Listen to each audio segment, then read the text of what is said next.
अनुरक्ता जीर्ण वयन जे करंती भावेन अमला असंकिलिठा ते हुंती परित संसारी। बोलिए भगवान महावीर स्वामी की। पावन चरित गुरुदेव जी बंदो मन वच काये, भव सागर को तरण में करो हमारी सहाय। जिन शासन जिन वाणी सदा जयवंत हो, श्रवण सन सदा अविचल मंगल हो।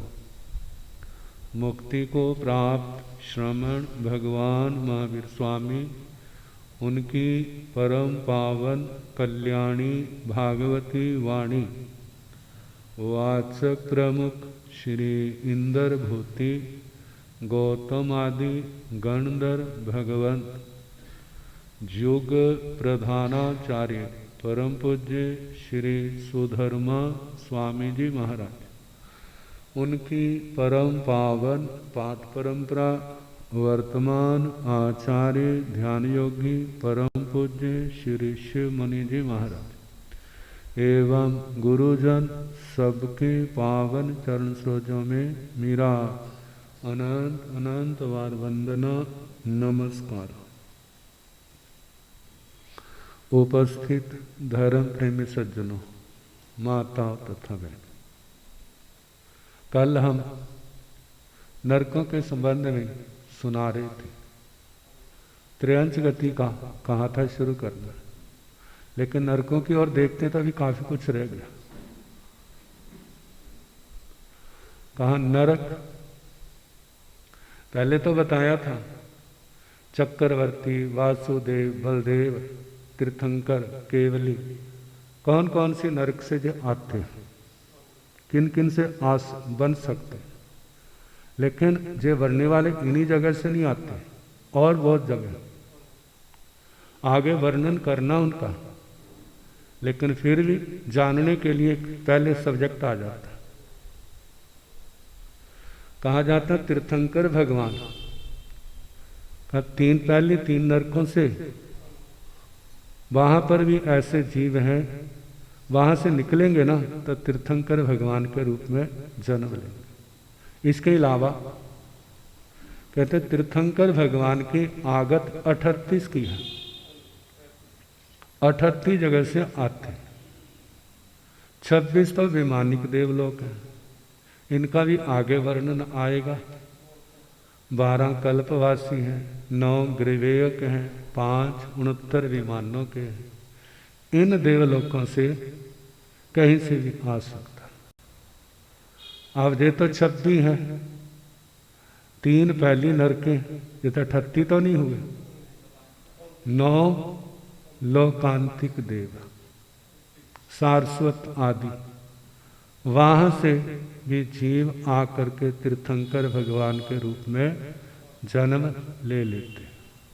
मतलब जिस आत्मा ने तीर्थंकर गोत्र का निकाचित बंद कर लिया है और वह तीसरे जन्म में अवश्य उदय आएगा, तो ऐसी आत्मा इन 38 स्थानों में से किसी स्थान पर अपने उदय होने वाले कर्मों के अनुसार वहां जाती और वहां से आकर के फिर मनुष्य जन्म में आते हैं तीर्थंकर भगवान के रूप में। पहले गर्भ कल्याणक, फिर जन्म कल्याणक, 56 दिशा कुमारियां आती हैं, 64 इंद्र आते हैं।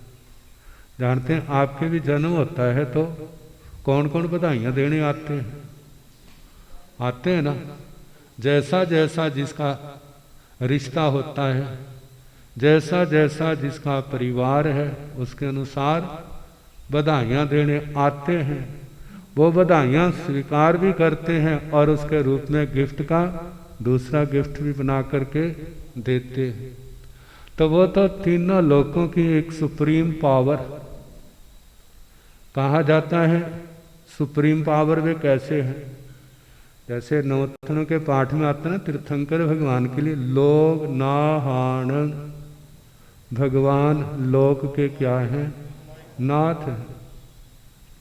कहते नाथ कैसे हैं, इसको ऐसे समझे। पहली बात, मनुष्यों में प्रमुख कौन होता है, राजा। राजाओं से आगे महाराजा, महाराजाओं से भी आगे सम्राट कह देते हैं। आगे चले वासुदेव, वासुदेव से भी आगे किनका स्थान है, चक्रवर्ती का स्थान है।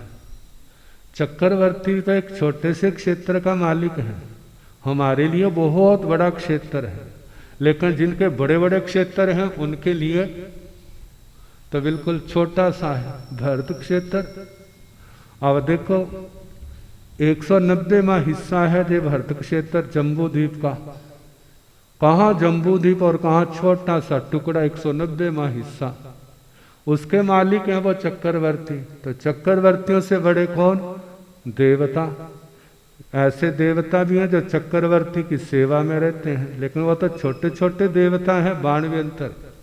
वो देवता भवनपति, बाणव्यंतर, ज्योतिषी, स्वधर्म, ईशान करते करते फिर इनके इंद्र, देवताओं के इंद्र महाराज। अब लोक में व्यवहारिक जगत में बड़ी पावर क्या है, इंद्र महाराज। तो सबसे बड़े इंद्र कौन है, 11वें 12वें देवलोक के इंद्र महाराज, जो अच्युत इंद्र के नाम से जाने जाते हैं। और जिस स्थान पर जैन दर्शन इतिहास के अनुसार इस समय कौन जीव है उनके रूप में, जो भगवती आर्या सीता जी, जिन्होंने जैन भागवती दीक्षा ली थी, संयम पाला था, समाधि पूर्वक काल करके 12वें देवलोक के इंद्र महाराज के रूप में उनका जन्म हुआ। वो सबसे बड़ी पावर है।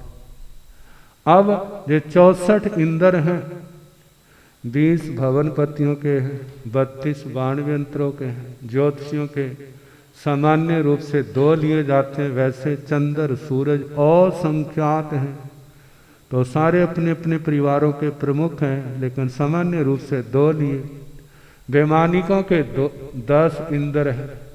वह 64 के 64 इंद्र भगवान के चरणों में शीश झुकाते हैं। देखो इतनी बड़ी सुप्रीम पावर, उनके आगे शीश झुका रही, और क्या कह रहे हैं, आप लोक के नाथ हैं, आप हमारे स्वामी हैं। आप हमारे क्या हैं, आप स्वामी हैं। कहते हमने भौतिक जगत के ऊपर अधिकार किया है, आपने अपनी आत्मा के ऊपर अधिकार किया है। कहा कि हमने लोक के ऊपर अधिकार कर लिया, लेकिन इंद्रियों पर अधिकार नहीं हुआ, मन के ऊपर हमारा अधिकार नहीं है। तो बाहर के शत्रुओं को, बाहर के लोगों को दबाने में इतना जोर नहीं लगता जितना जोर किनको दबाने में लगता है, इंद्रियों को दबाने। कोई थोड़ा सा भी खट्टा मीठा शब्द कह दे ना तो कैसे उठा पटक हो जाती है। खट्टा कड़वा शब्द कह दे तो कैसे बिना आग के शरीर में आग लग जाती है ना। और मीठा शब्द कह दे तो बिना कुछ पाए भी शरीर रोमांचित हो जाता है, कैसे रोम खुशी से खिल उठते हैं। तो कहा हम लोग निंदा और स्तुति से क्या हो जाते हैं, एकदम प्रभावित हो जाते हैं। लेकिन भगवान आप ऐसे हैं जिनके ऊपर ना निंदा का असर पड़ता है, ना जिनके ऊपर स्तुति का फर्क पड़ता है। ये काम सबसे बड़ा मुश्किल है। सबसे बड़ा मुश्किल काम क्या है, इस राग और द्वेष को जीतना। कहते हैं चंड कौशिक ने भगवान के पैरों में डंक मारा, उसके लिए कोई बदशीस नहीं। इंद्र महाराज आकर के नमोत्थनम के पाठ से कितनी श्रद्धा भक्ति से वंदना करते हैं, उनके लिए कोई आशीष नहीं। दुनिया के अंदर क्या देखा जाता है, थोड़ा सा अनुकूल कह दिया जाए तो आशीषों की भी बरसात हो जाती है, और थोड़ा सा प्रतिकूल कर दिया जाए तो बदशीशों की भी क्या हो जाती है, बदशीशों की भी बरसात हो जाती। तो इसका मतलब हम अपने कंट्रोल में नहीं है। भगवान आप अपने क्या है, आप अपने कंट्रोल में हैं। आपके ऊपर बाहर की कोई परिस्थितियां असर नहीं डालती। देखा जाए हमारी जो जैन धर्म की साधना है वो उस पावन स्थान तक पहुंचने के लिए, कौन सा पावन स्थान, ना हमारे ऊपर निंदा का असर पड़े और ना हमारे पर स्तुति का फर्क पड़े। कहा जे कब आएगा, जब हम आठों कर्मों को क्षय कर देंगे। जा मतलब पहले हम मोहनीय कर्म को जितना हल्का करेंगे इस आत्मा का जो स्तर उतना ऊंचा उठेगा। मोहनीय कर्म जब पूर्ण रूप से क्षय होगा तो क्षायिक सम्यक्त्व और जथाख्या चरित्र आत्मा के अंदर प्रकट होगा।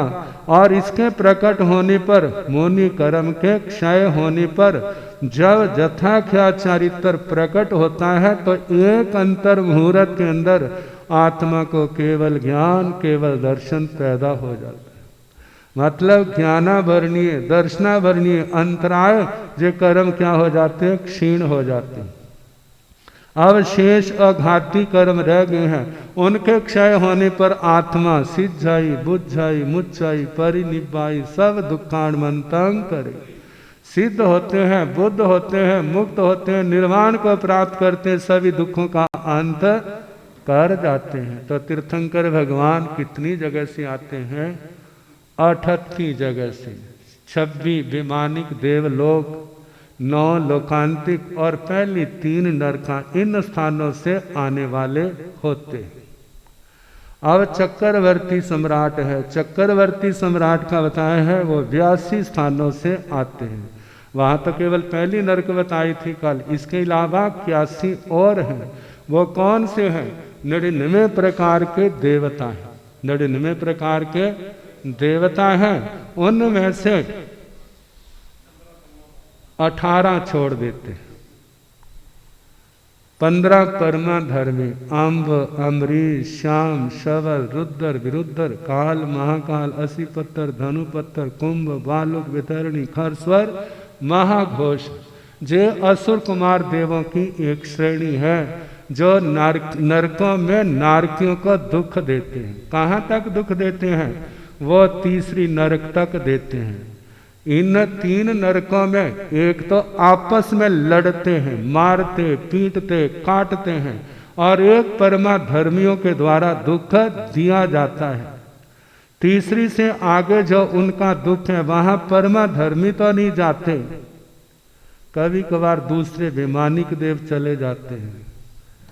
कौन जाते हैं, जिनका गाढ़ा रिश्ता होता है। वो गाढ़ा रिश्ता अच्छा भी होता है और बुरा भी होता है। जो गाढ़ा अच्छा रिश्ता होता है वो प्रतिवोध देने के लिए जाते हैं। वो सदा तो वहां रहेगा नहीं। मानो किसी को जेल हुई है तो पड़ोसी जब रिश्तेदार जेल में थोड़ा बैठेगा उसके साथ, वो तो 2-4 मिनट 10 मिनट के लिए क्या होगा, मिल करके फिर क्या हो जाएगा, वापिस आ जाएगा। वो कर्म तो जो नरक के किए हैं उसी को भोगने होंगे।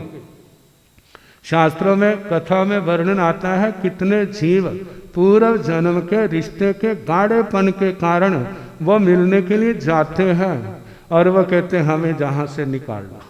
जैसे जेल से कहते हैं ना, अरे हमारी जमानत करा दो, हमारे को जितना हो सकता जल्दी जल्दी जहाँ से निकालो।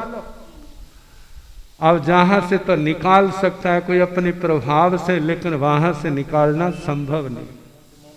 अब वो कहते हैं हमें निकालो, कहते जो संभव नहीं है। कहते खुद तो स्वर्गों में बैठ गया, हम नरक में बैठे हैं, निकालना संभव क्यों नहीं है, आप पकड़ो उठा के ले जाओ।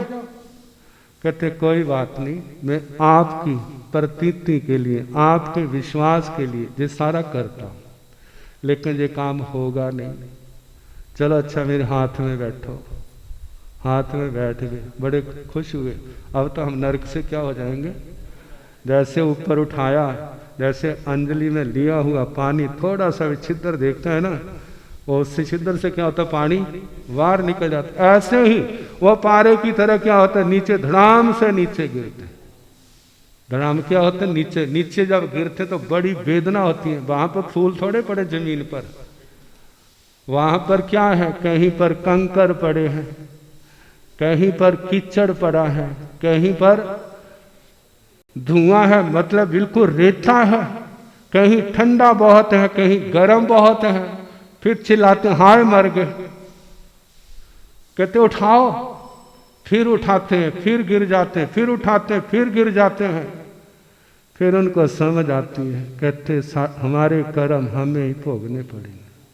अरे आपने तो निकालने में कोई कसर नहीं छोड़ी, लेकिन हमारे कर्म हमारे को जहां से निकलने नहीं देते। कहते हैं वो निकलना चाहते हैं, लेकिन वहां की आयु पूर्ण नहीं हुई, निरुपक्रमी आयु है, समय से पहले डेथ मौत नहीं होगी। वहां भोगने वाले जो कर्म है उनका अभी भुगतान नहीं हुआ। वहां के परमा धर्मी देवता है वो उनको निकलने नहीं देते। कहा जिनके कारण से वो चाहते हुए देवता लाना चाहता है, लेकिन फिर भी क्योंकि अभी भुगतान नहीं हुआ, प्रकृति के आगे सारे क्या होते हैं, बेबस होते हैं। अपने आप को कितना बड़ा माने, लेकिन देखो कुछ दिन की बरसात ने कैसे चारों ओर हाहाकार मचा दी। कहा प्रकृति से कोई जो चुनौती लेता वो एकदम क्या होता है, धराशायी होता है। तो ऐसे ही व्यक्ति कर्म करने में स्वतंत्र है, वहां संघर्ष करे, पाप से बचना है। यदि पाप से नहीं बचते तो याद रखना आने वाले समय में जब कर्म का फल उदय में आएगा तो कोई भी बचाने वाला नहीं होगा। देखो गए सुकुमार जी के कर्म आए, कितनी बड़ी हुकूमत, उनका भाई इतने बड़े स्थान पर बैठा है, लेकिन क्या 100 मील के प्रकोप से बचा सका उनको? उस समय दुनिया की सबसे बड़ी ताकत भगवान अरिष्टनेमी जी विराजमान थे, लेकिन वह समझ भगवान तो सब कुछ जानते थे जो होना है, इसके बिना इसका मोक्ष होना नहीं है। इसलिए देखा कहा पक्की है आत्मा, आज्ञा दे दी और गए है, और बड़ी समता से उस परिसर उपसर्ग को समता से सहन किया है, और बड़े धैर्य के साथ उसको सह करके कर्मों की महानिर्जरा करते हुए क्या हो गए, संसार को पार करके सर्वज्ञ सर्वदर्शी गए सुकुमार जी बन गए। जब वासुदेव जी को अगले दिन पता चला और उनको रोष आया, ऐसा कौन महापापी है जिसने मेरे भाई को बिना मौत के मार दिया, तो भगवान ने क्या कहा, वासुदेव उस व्यक्ति पर रोष नहीं करना, उस व्यक्ति पर रोष नहीं करना। भगवान रोष नहीं करना, मेरे सामने आ जाए तो मैं उसको क्या कर दूंगा, छोड़ दूंगा नहीं। आप क्या कह रहे हैं? कहते उस व्यक्ति ने सहयोग दिया है, किस बात का, संसार को तरने का। गए सुकुमार संसार में क्यों अटके थे, उसी कर्म के कारण से तो अटके थे ना, बाकी कर्म तो इतने मुश्किल नहीं थे। वो ही जिसको हम कहते हैं गाढ़ा कर्म, निकाचित कर्म, जिसने रोका था। कहा जैसे आपने आते हुए उस बुजुर्ग की सहयोग दिया ना, कैसे दिया, ईंटों का उठा करके, एक ईंट आपने उठाई, दूसरे ने उठाई, जो उसका महीने लग जाते आपने कुछ ही मिनटों के अंदर सारा काम कर दिया। ऐसे जिस कर्म को भोगने के लिए गज कुमार को कितने जन्म लेने पड़ते, लेकिन उसके सहयोग के द्वारा क्या हो गया, बस वो कुछ ही टाइम में हो गया, उसने सहयोग दिया। कहा अरिहंत परमात्मा का दर्शन समझना आसान नहीं है, वो वाणी समझ में आ गई तो समझना आप सम्यक दृष्टि बन जाओगे। यदि वाणी समझ नहीं आती तो अब देखो, कहने को तो हम सम्यक दृष्टि हैं, हम चारित्रवान है, देश विरति है, सर्व विरति है, लेकिन संसार के सुखों की चाहना है। कहते यदि समझदार है, समझदार क्या जहर खाने की इच्छा करेगा, जहर खाने की इच्छा करेगा, नहीं करेगा तो संसार के सुख जहर नहीं तो और क्या है। कहा वो जहर कैसा है, वह मीठा जहर है। जानते हैं, प्राय करके बताओ, जो शुगर होती है मीठा खाने वालों को होती है, जो करेले खाने वालों को होती है, किनको होती है शुगर, करेले खाने वालों को तो नहीं होती। तो ऐसे ही जो संसार के सुख भोगते हैं, उन सुखों को पाने के लिए कितने पाप करते हैं। कोई घर में बैठ करके पाप करता, कोई दुकान पर बैठ करके कहाँ पाप करता, कोई कहीं करता है। यदि इन सुख, जब सुखों के लिए इतने पाप करने पड़ते हैं और इन सुखों से आत्मा की तृप्ति भी नहीं होती, बोलो भला आज तक आपने कितने सुख भोग लिए हैं? अब तो मन भर गया होगा। मन भर गया तो साधु बनने की तैयारी करो, चाहे कहीं बनो। लेकिन क्या भाव तैयार होते हैं? कहते हैं मन तो करते हैं महाराज, और वहां पर क्या बहाने लगा देंगे, मेरी घर वाली नहीं मानती, मेरे बच्चे छोटे, मेरे माँ बाप बुजुर्ग हैं, उनकी सेवा करनी है। कहते हैं उनका तो बहाना है, लेकिन मन अपना तैयार, मन अपना तैयार नहीं है। तो कहा संसार के सुख क्या है? सारे के सारे जहर तो केवल एक जन्म बर्बाद करता है, लेकिन संसार के सुखों का अनुराग इस आत्मा के जन्म जन्म को क्या कर देता है? बर्बाद कर देता है। कंडरीक ने साधु बनने के बाद संसार के सुखों की चाहना की और सारा तप संयम छोड़ दिया, और उसके बाद क्या हुआ? कुछ ही दिनों के अंदर जितना पुण्य कमाया था सबको पाप के रूप में बदल लिया। अरे मैंने तो इतना जीवन ऐसे ही गवा दिया। अब क्या हुआ? मरने के बाद 7वीं नरक में गया। कितने जन्म उसने क्या कर लिया? अपने संसार को बढ़ा लिया। और बड़े भाई ने जिसकी आत्मा को समझ, कहते ऐसा तो मैंने सोचा भी नहीं था कि मेरे जीवन में संयम आएगा, और कुछ ही समय के अंदर कहा नरक में जाने वाला स्वर्ग का अधिकारी 26 में देवलोक में चला गया, और एक जन्म लेके कहाँ जाएगा? हमारे अंदर संसार के सुखों की कितनी तमन्ना है। कहते तमन्ना है ये आत्मा को कहाँ ले जाने वाली है? सुगति में नहीं, दुर्गति में। भगवान ने उस सुख का कहा है, उस सुख की चाहना करो जो कर्म का फल नहीं है। उस सुख की चाहना करो जो कर्म का फल नहीं है, कर्म क्षय का फल है। जानते हैं शरीर में रोग हो जाता कितना तड़पता है, लेकिन जिस समय चाहे कोई अमीर है, चाहे कोई गरीब है, चाहे लाखों करोड़ों अरबों की संपदा आसपास पड़ी है, लेकिन शरीर के अंदर दाह, ज्वर है, कोई वेदना है, कैंसर आदि का महाभयानक रोग है, कैसे वो तड़पता है। यदि कोई आकर के ठीक कर दे उसके बाद कितनी शांति मिलती है।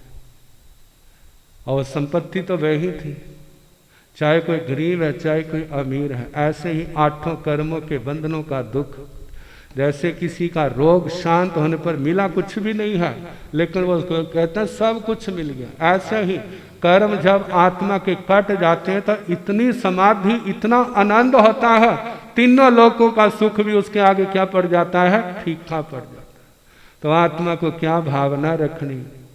वहां चल रही थी चक्रवर्ती सम्राट, कितनी जगह से आता है? 82 जगह। 15 प्रकार के परमा धर्मी देवता, 3 किल विषय, इनको छोड़ दे 81 भेद रह जाते हैं। उनमें से कहीं से भी आ सकता है, पहली नरक से भी आ सकता है। और उसके बाद चक्रवर्ती की पुण्यवानी है, लगता अच्छा है, लेकिन संभल गया तो ठीक, नहीं तो भाई तेरा भी टिकट कटने वाला है। कहाँ का वाला? नरकों का। 7 में से कहीं पका भी टिकट कट सकता है, जो उसके कर्म के अनुसार है। जे ना हमारे बस की बात है, ना तुम्हारे बस की बात। कहते हैं हमारा आत्म बल जागृत है, कर्म बंधन टिल्ले हैं, तो धर्म की भावना पैदा होती है, धर्म सुनने की भावना होती है, करने की भावना होती है, और बोझ हल्का हो तब आत्मा का धर्म करने में सफल होता है। अब इन सब के संबंध में जैसे जैसे समय आता जाएगा सुनाने का प्रयास करते रहेंगे। तो कल वाक्य